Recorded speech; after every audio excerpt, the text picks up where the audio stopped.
Now it's time for movie talk. So we sat down and we saw Escape from Tomorrow. A 2013 independent movie written and directed by Randy Moore. What else has he done? According to IMDb, nothing else. The reason why we saw this film is because it was shot at Walt Disney World and Disneyland, but without the consent of Disney. The filmmakers and the actors, they went into the parks, and I mean, it's sort of secretly filmed. I mean, you can film, with your camera if you're on vacation or something. You can film in the park. It's not like you can't film something. A home video. Yeah. Yes. But this was a production. They were making a movie. So they had to stage these scenes in the parks and try and get away with it without getting caught by Disney, that they were using the park as a location, because Disney would not have been okay with that. Yeah, most likely. I don't know the whole backstory. I don't know if Randy Moore asked Disney first. Yeah. Or not. I don't know. Or just assumed it would be a no and just did it on his own from the start. Like 80 to 90% of the movie was shot on location. Yeah. Just without consent, without official knowledge from the parks, just done as guests. I guess they just all had tickets to get in. The director, I don't even know. Again, I don't know how exactly this was done. I think it was a small crew of just a couple of people. But I remember back when the movie first came out, I saw an interview with the guy, the director, writer-director. Yeah, writer-director, Randy Orton Michael Moore. Isn't that his middle name? Orton Michael? Yes.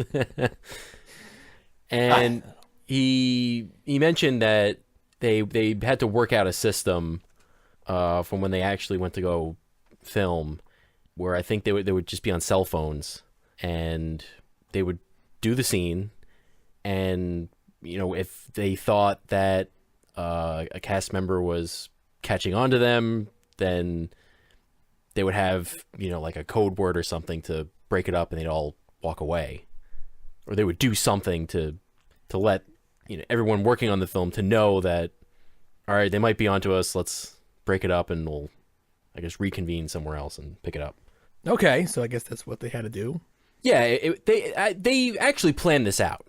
They didn't just go in there willy-nilly and like, oh, we're just going to shoot this and whatever happens, happens. It was like they actually, there was a script. They had certain scenes, they had certain places that they needed to go to shoot certain scenes and stuff. It wasn't just randomly around the park.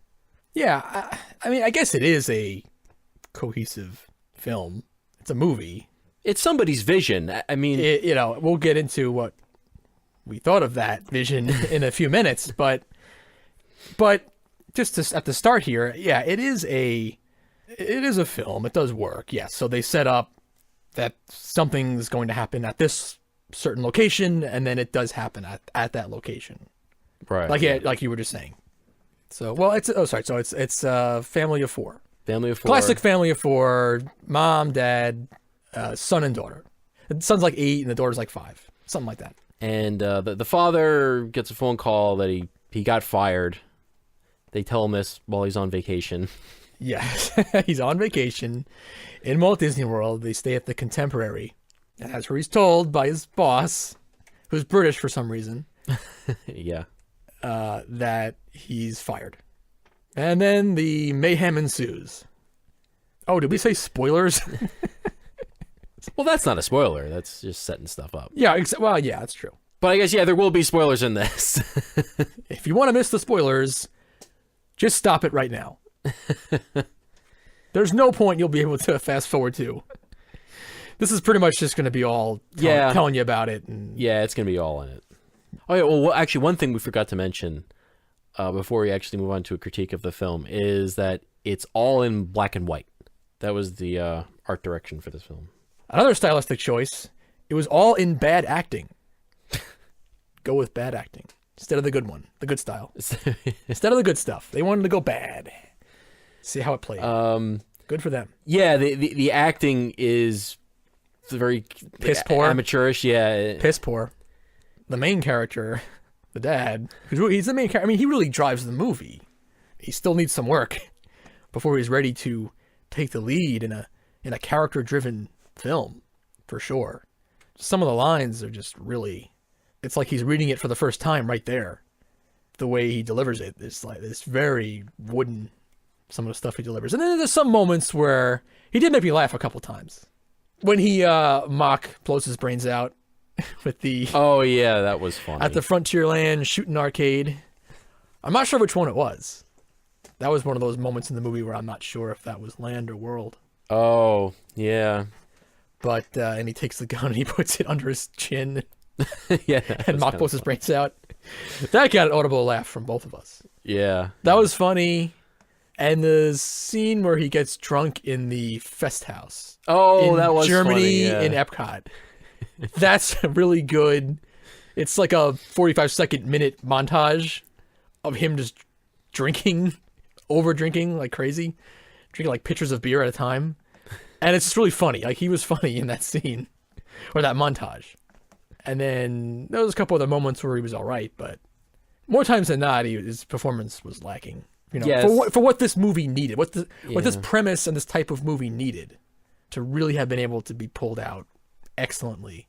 Well, just on with the acting, I because of the way they shot this movie, you know, how many takes could they really do, or how many rehearsals did they have? You know, I'm sure if they had the time and you know the freedom to do a bunch of takes in the parks, I'm sure it would have turned out a little bit better. That is a very good point. But you know, at the same time, That is a very good point. And it is. Yeah. Oh, sorry. Go ahead. But at the same time, it's I don't want to really beat them up over it. Yeah, it wasn't the worst elements of the movie anyway for me. True. So anyway, so after Jim, the father, loses his job, he loses his mind and starts to see the dolls on Small World, like their faces get distorted, or Yeah, they get distorted and evil. And that's like the first gimmick too. That's like the first oh yeah, the first of sign of him. Yeah, the first Yeah. sign of him losing his mind, which is pretty extreme right off the bat. He's like Yeah, he's it like kind of is. hallucinating right away. They don't even ramp up to it Well, with some more subtle stuff first. this is not a subtle film. Yeah, okay. It's all pretty much in your face.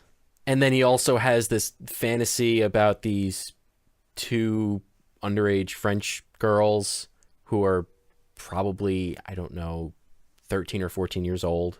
I guess that happens first. They're when they get into the monorail. To go Oh, to that's the park. right. Yeah, that's right. Yeah. So right away, that's kind of interesting, kind of cool in that it does follow a family and what they would have to go through to get into the Magic Kingdom. Oh, yeah. Yeah, Like they did do that. from the get-go. It's the hotel room. Then there's a scene of them going down the hall, the corridor in the out just right outside their room, going from the room to the elevator. Then there's them getting into the monorail board. They go through the main lobby and monorail station in the Contemporary Resort. Then a scene on the monorail. Then the monorail station outside of the Magic Kingdom. Then the entry plaza. And was there a quick scene on Main Street, or I think then they just maybe go into the park, I don't deeper think into they the park do. already? They just kind of No, they cut to them like walking up to the castle. yeah, they're like at the hub already, but it is kind of hits all those spots Yeah, that is kind of funny. right away. They even do a stop at, what is it, Polynesian or Grand Floridian? I think that's where those French girls come onto the monorail. Oh yes, there is. That's even, kind of funny. They even the stops on the monorail. They even got the stops. Yes, I'm not sure which one it was. I for some reason I thought it was Polynesian, but Yeah, I want to say it was that one. I think that was that station. That's right. They even did that. So it really That- follows the monorail narration. Yeah, you hear the narration. They show like there's a shot where they just show the doors closing. The way they close one at a time. Yeah, that's right. So it is a weird kind of thing, and I know you said it first after we were done watching the movie, or maybe we were still watching it and you said it. Not that I didn't think it too, but it's distracting. From the movie, because at least for that first part of the film, it's like the first 10 or 12 minutes where they go through all that, and it is kind of weird. You're not sure if you're watching someone's home videos for real, which if this movie took a different route, that could have been a compliment. If it took one of those, if this was a found footage movie, found footage, where it was actually supposed to be like, this is the camera, the handheld camera that just different family members hand it off throughout the movie.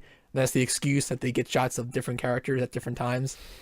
Then that could have almost been a compliment, because it would have been, wow, it actually got me engrossed. I really felt like it was someone's home movie.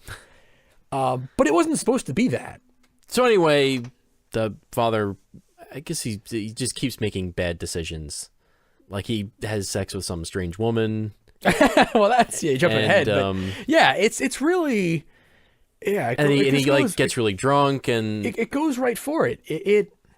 Another thing we brought up early in the movie is they don't establish anything. They don't establish the characters. So the relationships between the family members is never fully established. And also, and most importantly, considering what this movie is and what this main story is, they never set up the sanity or lack thereof of the main character, of the father, Jim. So he goes right into hallucinating and doing some really crazy shit, but we really have no idea how much the fact that he got fired had to do with that, or is he just a crazy son of a bitch? Yeah, we don't know. Who's been doing this his whole life. We don't know. And it's never established, and it certainly takes away from the impact. And that's one of the biggest problems. But there are others, like the son hates his father, but we don't know why. Yeah, and the husband and wife they fight a lot during the movie, but you don't know if they were a happy family before the husband got fired, or had they been fighting for a long time before this. So there's not really any context to anything. Yeah, it seems to be implied that their marriage was falling apart. Like, as the movie goes on, you kind of get that idea. And then it gets even more ridiculous. Yeah, I mean, some of the stuff is really crazy too. Yeah. It's not even worth going through. We don't have to go through all the detail. I mean, it's like he was just trying to do too much. I don't know. I don't know if he was trying to do too much or just trying to be purposely surreal, and that's what got me out of it. I don't know. Yeah, I don't know. Pretty weird movie. Didn't really get a lot of it. Like, especially the ending, I didn't understand at all. Yeah, it's like you're with it. You get what's going on until the last 20 minutes or so, and then it just becomes, you just don't even know what's going on. Yeah. But it's like designed like you're not supposed to know what's going on. Maybe. Yeah. To me, it feels like a student film. Yeah. So did this movie need to take place at Disney? Oh. Is that essential to this film? So you're asking me? Yeah. Again, this was part of that interview I saw where he said it had to be Disney. In his mind, there was no other place that would have been acceptable. That's why he took the chance that he took. That's why he didn't go to his, I mean, that could be his home park, but he didn't go to some really small park and actually get permission and film somewhere else. Well, this would have to be really easy to do in Six Flags. Take your pick, any Six Flags across the country. This would have to be so easy. Yeah, probably would have been a lot easier. You could film anything. You could do an action movie. Just plant some squibs and have tiny explosions and stuff. Probably even you could probably go that far if you do a Six Flags park, or better yet, your local park, even smaller still. So that is interesting to think about. In this case, though, this movie, did it have to be Disney? No, I don't think it had to be Disney, but I think it works best in Disney. Okay. It probably would have been even worse if it wasn't Disney. I'll say that. If this was Six Flags America or something, it really, Or no, what's another destination park? What if it was like Dollywood? Well, if they did or Universal, something? you know, if they did Universal instead of Disney. No, you didn't have to get not even as big as that. Like, what if they did Dollywood? Yeah, Dollywood. Yeah, it wouldn't have worked as well. You know, it's the quintessential family vacation. Yeah. You know, for the type of family they had in the movies that they had set up. Well, they didn't set up as far as character goes, but that was written for this movie with the mom and dad are, you know, around 40 and the two kids that are 10 and under. I mean, that's where you go. That's your main vacation. And that's a place that even casual park goers could watch this movie and see some of the sights in the background and hear the name dropping of rides and attractions that they do throughout the script in the movie. Yeah. And know what they're talking about. You know what I mean? Yeah, because yeah. Well, if it's another park, and even if you want to use the real names of the rides, but you know, how many people are going to know besides the locals to that park and the enthusiasts? Outside of that, who the hell is going to know what you're talking about? I think the only nationally known attractions are probably Disney and Universal. Mostly Disney, but a lot of Universal. I think since Islands of Adventure especially, most people know like what Hulk is. Or Harry Potter even. And then the Potter ride, of course. But outside of that, you're losing a big part of your audience. They're going to get lost. Because then it's just, you say Space Mountain, and everybody immediately knows what that is. No one's lost. Right. Everyone knows it's a roller coaster. So when that's used, the way they used it in the movie, with the son getting sick, everybody gets it. And I don't think you really would have had that in almost any other park. Yeah, so I guess I would agree that, well, if the script was, if it was written better, if it was worked on a lot more, then I think it wouldn't really matter what park you were in, because then it should just work anyway. But yeah, this movie really leans on Disney and the parks and what everybody has in their own mind, you know, what they think of in their own mind when they see the parks, the feelings that they get. I think that movie really relies heavily on that. I mean, that's the reason why we saw it. Yes, that's the only reason why we even wanted to see it, was to see how it worked. I mean, wow, they filmed in the parks, the Disney parks. Wow, we got to see this. So, I don't know. Any other thoughts? Yeah, not to say that we don't like movies. I mean, if it had a good buzz, I think we probably would have both seen it. Yeah, the reviews that I had read were not very good. Yeah, so it didn't have any buzz on its artistic merits. So, therefore, the only reason why we still saw it. Took us a while to get around to it, too. We kind of, drug our feet a little bit. But when we finally did, it was really just because it was set in the parks, and we knew we'd bring it to the show. So that's why we did it. So yeah, in the end, well, would you recommend this film? I did. I did, but I told the person that I didn't think I liked it. But it's because it's a fellow. I didn't like it, but you should see it. Well, because it's a fellow enthusiast and one that works in Walt Disney World, and who already knew of the movie but hadn't seen it. And I said, well, you should check it out. Just because of what it is, because of what they pulled off. The best way I really could describe this movie, besides overly surreal, overly artistic, or, student film, is a missed opportunity.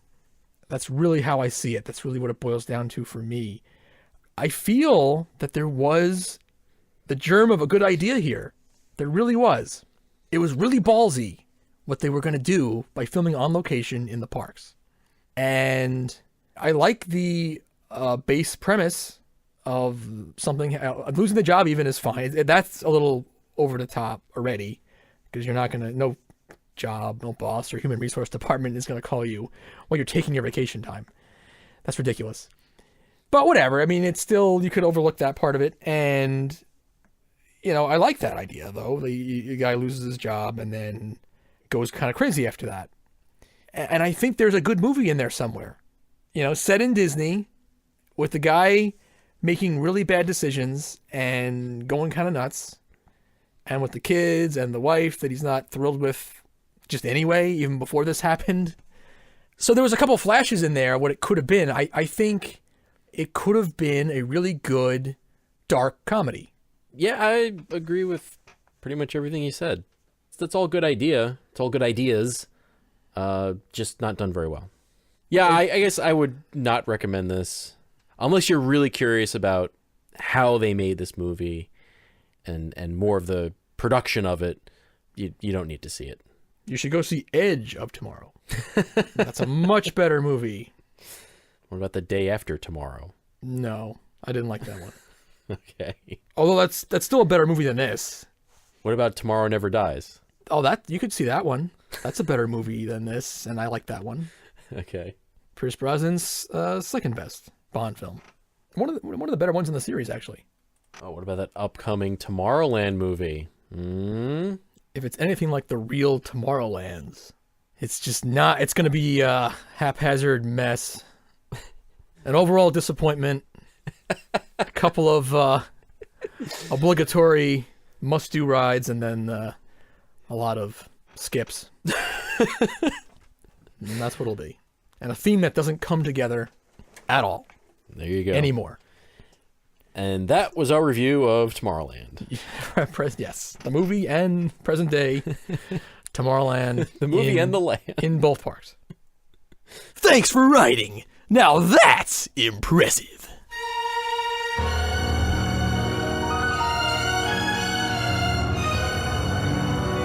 Hey guys, we'd love to know what you think. Post a comment or question on thanksforwriting.tumblr.com, or you can email us at thanksforwriting@yahoo.com. We're on Facebook too. Facebook? Ugh.